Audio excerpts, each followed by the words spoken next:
Good afternoon, I am Precious Mzea. Sakaleji, welcome to Camnet TV Midday News. The headlines. Government to revoke operation licenses for uncompliant bar and nightclub owners. Parents are skeptical about reopening of schools for non-examination classes.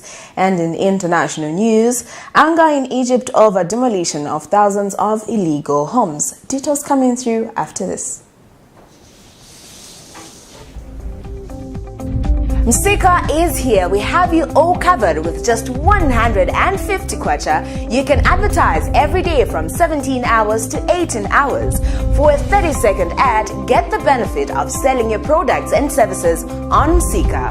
For more details, call our marketing department on +260 953 995099 +260 962 444 726 or +260 971 177 467. Email us on info@camnettvafrica.com. Terms and conditions apply.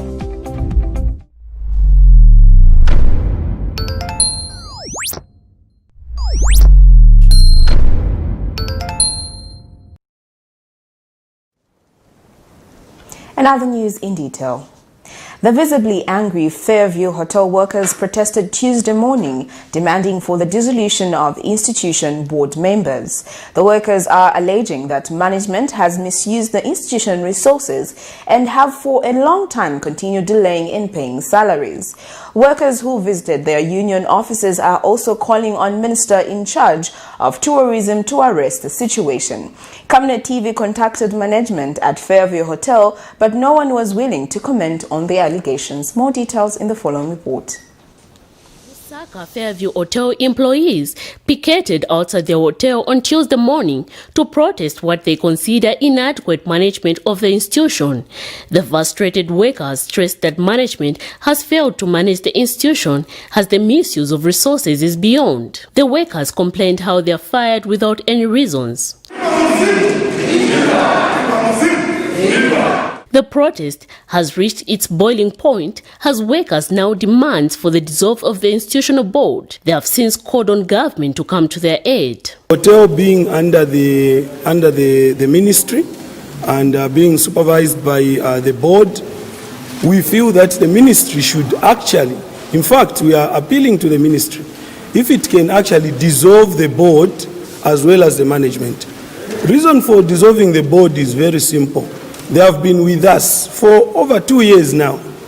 But when you look at the status of our institution, there is nothing that you can see that the board is doing. Allegations of sexual harassment by management to students have also been outlined. This has come because we reported some of the issues that we are facing, some of the challenges that we are facing as an institute to the Minister of Tourism, Mr. Chitotela.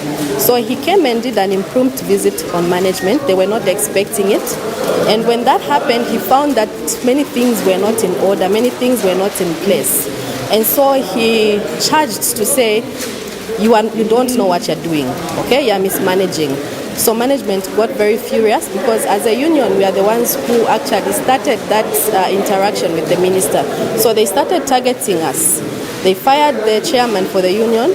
They fired me, the secretary for the union. They fired 6 other lecturers, cooked up stories for us so that our voice cannot be heard, so that we keep quiet, and they continue stealing money. This is a management that goes to the extent of abusing students, telling students, if you don't give me sexual favors, you're not going to pass. Meanwhile, Hotel Catering, Tourism and Allied Workers Union Deputy General Secretary has condemned the inability to manage the institution by management. It's like the management of Fairview, they haven't accepted the coming in of the union.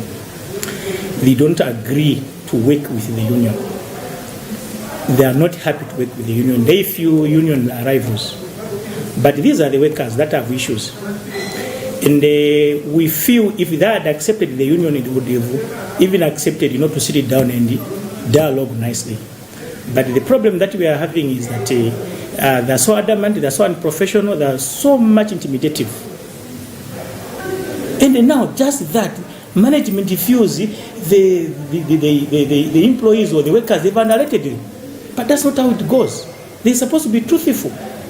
So basically, they woke up because they're a vindictive kind of management, because the management that don't respect the rights of the workers. They wake up that night, wrote letters to dismiss 8 employees. Is that how you do things? And we are saying abash to that management. If anything, we are calling for the Minister of Tourism and also in conjunction with the Minister of Labour to dissolve that management and the board, because they are corrupt. They are unprofessional.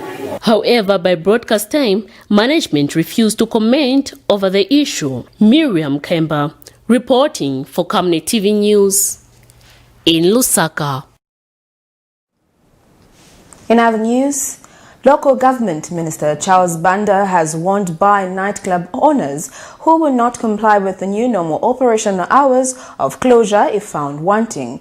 Dr. Banda has emphasized the need for bar proprietors to notify the local authority for approval before operations begin. He said the local authority will visit these places to ensure that the laid down laws are followed so that the COVID-19 pandemic does not spread. 26th of March 2020, President Edgar Lungu issued a directive to close down bars and nightclubs and casinos aimed at reducing the spread of COVID-19. Since then, many calls were made for the president to rescind his decision. Like a dream come true, last Friday, the head of state allowed the partial opening of bars and nightclubs on weekends from 18 to 23 hours, translating into 3 hours of business, music and dance for the bar patrons. But this relaxation of bars does not come without caution. Local Government Minister Charles Banda says bar owners should ensure that they adhere to the state health guidelines or risk their licenses being revoked. Mentioned establishments are advised to follow the provisions of Statutory Instrument number 22 of 2020, and that is the Public Health Infected Areas COVID-19 Regulations and the Liquor Licensing Act number 20 of 2011. The procedure below shall be followed to resume partial operations. Number 1, all proprietors will notify the local authorities in writing of intent to resume partial operations and outline measures to put in place to prevent the spread of COVID-19. Remember, I'm saying local authorities. I'm speaking to all local authorities throughout the country and proprietors of such facilities throughout the country. The restaurants have also not been spared in the warning. Or business owners whose businesses have been operating normally. Remember, the restaurants were already given a go-ahead. Those who have been operating normally during the COVID-19 outbreak we are reminding them to strictly follow the applicable public health guidelines. You don't take advantage of the goodwill that government is showing. Would not like to hear now a situation where people want to start operating beyond the stipulated hours which will be given. Then you'll be on the other side of the law. The best is let's move together. Sharon Kalimbula, Camnet News, Lusaka. Meanwhile, Ndola City Council has cautioned 8 bars and nightclubs for operating beyond the stipulated time in accordance with the presidential directive regarding the coronavirus preventive measures. Ndola City Council Public Relations Manager Rebecca Mshota explains that the warning was issued after the council's public health department conducted a night operation to check compliance on Friday night, September 11th, 2020 from 23 hours to Saturday around 02 hours in the morning. Ms. Mshota says the operation was undertaken to check on compliance with new presidential directives that bars, taverns and nightclubs may operate from 18 hours to 23 hours on Fridays, Saturdays and Sundays. The premises found operating beyond the stipulated time were issued with a warning notice, and if found wanting again, legal action would be taken against them. The Ndola City Council has cautioned 8 bars and nightclubs for operating beyond the stipulated time in accordance with the presidential directives. The warning was issued after the council's public health department conducted a night operation to check compliance on Friday night from 23:30 hours to Saturday around 02 hours. The operation was undertaken to check on compliance with the new presidential directives that bars, taverns, and nightclubs may operate from 18 hours to 23 hours on Fridays, Saturdays, and Sundays. The premises found operating beyond the stipulated time were issued with a warning notice. If the same premises are found operating beyond the stipulated time in the near future, legal action would be taken against them. And in the same week, the Public Health Department cautioned 2 restaurants for non-adherence to COVID-19 preventive measures, such as not observing physical distancing and wearing of masks. In the same period, 3 hosts of festivals were cautioned out of the 26 inspected for non-adherence. The opening of schools in all grades has been received with mixed feelings as some parents are still skeptical of their children's safety. Last week, Friday, President Edgar Lungu directed that all schools open within the new normal guidelines and the schools should ensure they prepare the pupils for the new grades next year. Camnet TV went around to check on some schools in relation to compliance levels and their readiness to receive all the pupils. One such school is Lady Diana Private School, whose chief executive officer says the school is ready for all the pupils to return for class. The easing of COVID-19 restrictions has seen the opening of schools, colleges and universities as instructed by the head of state last Friday. While this development has cheered many, others, especially parents, are still skeptical about this directive, worrying for their children's safety, especially that the country is still fighting the COVID-19 pandemic, which was the very reason why schools had closed. We checked some of the schools, both public and private. It was observed that the schools are ready to have all the pupils back in class. Lady Diana Private School in Lusaka has instead made it mandatory for the pupils to each come with a bottle of personal hand sanitizer, while water for hand washing is readily available. School Director Samuel Mwale talked to Camnet TV. As a school, we are 100% ready because, as I said earlier, that we opened, that's on the 1st of June. And we are used to the rules right now because we've been inspected by different organizations, by government, non-government organizations. Several people have come here, they have checked our preparedness, and we strongly feel we are ready for the kids. Basically, the president gave a guidance that the schools should open from the 14th to 28th. So we opened on the 14th. Mr. Mwale has assured parents that the school is safe for their children and that they should not hesitate to bring them back to school. We can assure the parents that the place is safe. And we have tried our level best in human way to ensure that our children are protected. And we have worked with the Minister of Health, the Minister of Education. They have been here, they have inspected our facilities, and they have been happy with what we've done so far. And so far things are going well. Since we opened on the 1st of June for examination classes, we haven't recorded any case. Thank God, the whole country, basically, there's no school that has recorded anything, unless not to my knowledge. But so far, the schools, I think, they're doing pretty well. And the parents should be rest assured that their kids are safe. And one thing that I was just saying, schools are a place where kids follow rules. And kids respect teachers. When the teacher says, don't do this, kids, they tend to follow. So I strongly feel personally, kids are more safe at school than they're at home. At home, you go for work, whereas the children, they remain alone at home. You don't even know what they're doing. The pupils were visibly happy to be back in school under the new normal. Sharon Kalimbula, Camnet News, Lusaka. Now getting into our international news, anger is on the rise in Egypt over the demolition of thousands of homes built illegally. The new government campaign has sparked rare protest in several cities.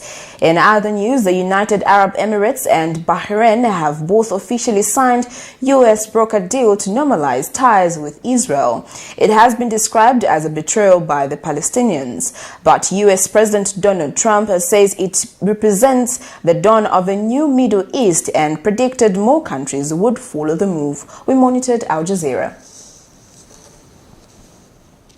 Thousands of Egyptians are being offered what they say is an impossible choice: watch their home being destroyed or pay to keep it at a price many can't afford. The government says the buildings are illegal, constructed without permits on state or farmland, or buildings that were meant to be 2 or 3 stories, which kept on going up and up. We have enough technical and engineering equipment to go to every place and demolish all these violating buildings. Egypt's illegal housing problem is caused by its booming population, now about 100 million and rising, as well as a lack of affordable homes and decades of government corruption. President Abdel Fattah el-Sisi says the illegal construction could destroy the state, arguing that more than a third of buildings break the law. He says 700,000 violations have been registered and is threatening to send in the army to make sure the unwanted buildings are torn down. That sparked rare protests in several cities, such as Alexandria, where crowds send the president a message: "We don't want you." The numbers may be small, but the significance isn't.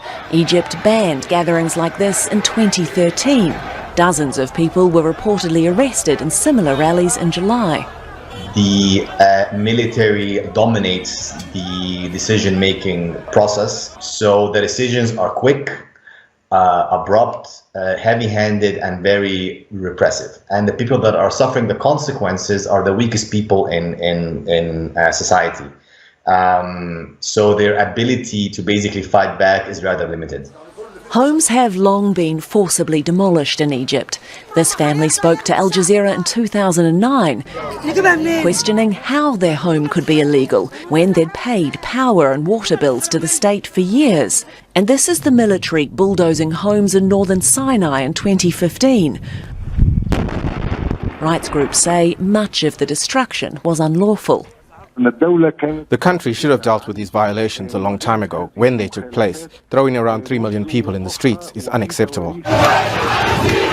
Protesters accuse the government of squandering public funds on expensive new cities and projects, while millions live in poverty. That total could soon increase, with many uncertain how much longer they'll have a roof over their heads.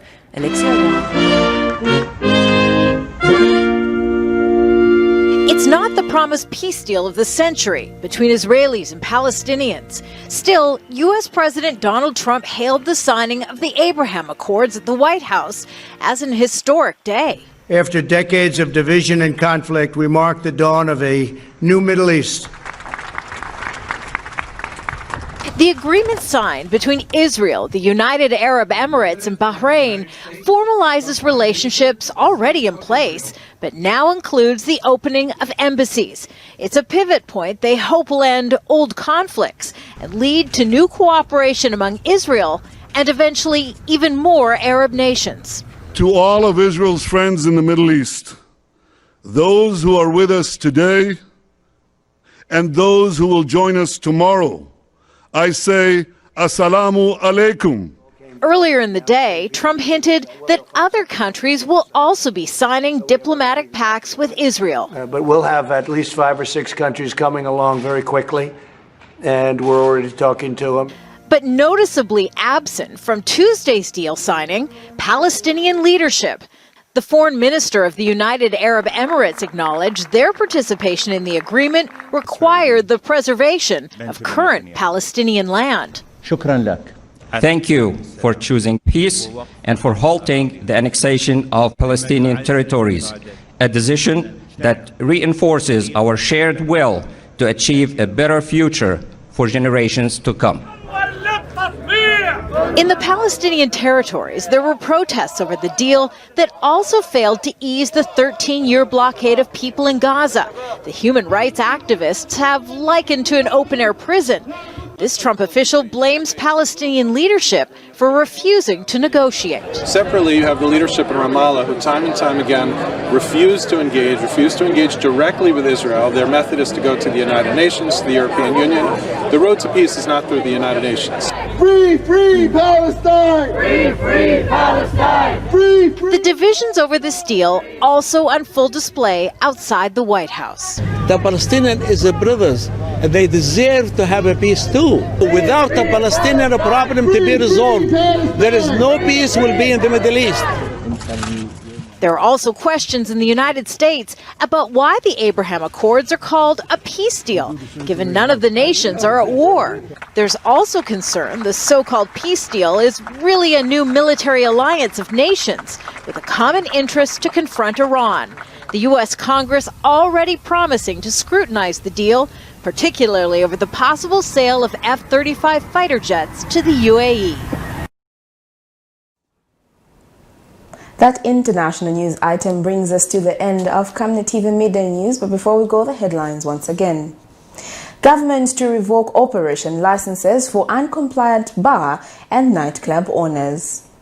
Parents are skeptical about reopening of schools for non-examination classes. And in international news, anger in Egypt over demolition of thousands of illegal homes. Thank you for joining me. I am Precious Mzeya Sakaleji. Good afternoon.